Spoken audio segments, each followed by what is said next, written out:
You very much. I think all I said is that our devolution is growing, but in our setup, we seem to be taking two steps ahead and then taking four behind. What do I mean?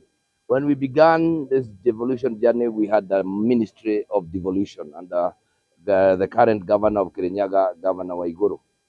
Um, Suddenly, after some time, it became a small department somewhere. Today, it is a state department.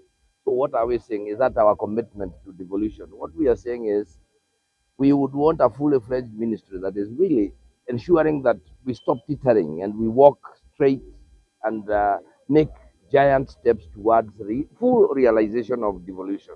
At the same time, like my colleague has said, timely release of the necessary funds. And here we must call out MPs and just tell MPs that there is an attempt to rewrite the constitution because they have the powers by not doing what they are elected to do. The constitution stipulates only two levels of government, that is county governments and national government. The constituency has never ever been an executive, uh, recognized as an executive. And what do we mean? The role of an MP, there are three roles, that is oversight, representation, and legislation. So the issue of CDF doesn't arise. CDF should just simply be taken. If it's a national government project, then it's done by the national government. If it is a county project, then it's given to us. And let's stop acting like we want to redo the constitution. You know. And I would also want to say this because there seems to be in this country like there is some tendency to think that county governments don't work. There is no other officer in this country who is more oversighted than a governor. A governor is oversighted at the county assembly level, then oversighted at the Senate.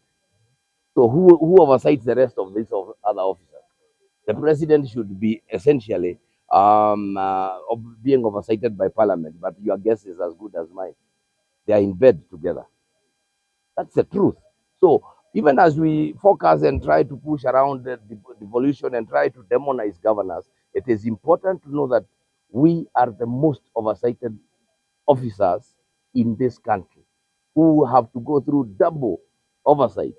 Here is the Senate, here is the county assembly, and yet you are still talking of only 15% of Kenya's revenue. That in itself is not just a donation to do development, but also ensures that we meet some milestones in terms of making sure that we have prudent use of resources and also ensuring that we have one source revenue enhancement.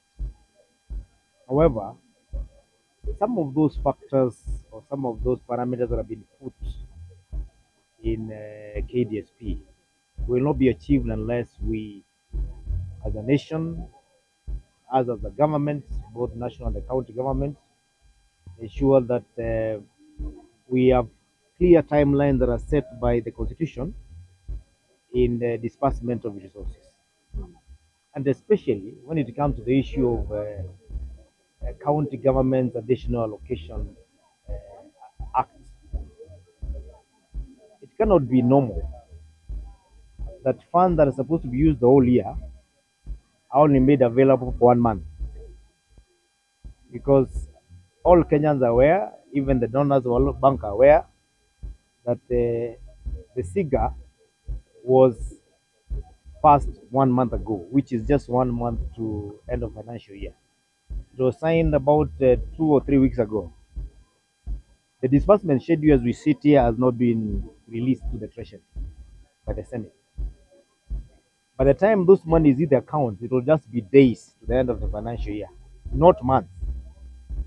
Yet that will be counted or it will be factored as one of the conditions of being able to qualify for some of the funding, because absorption of resources that are supposed to have been absorbed within 12 months, being absorbed within a week or two is almost impossible. And if it happens, then it will not be a normal absorption, but an enhanced absorption, which in this case will also raise other issues.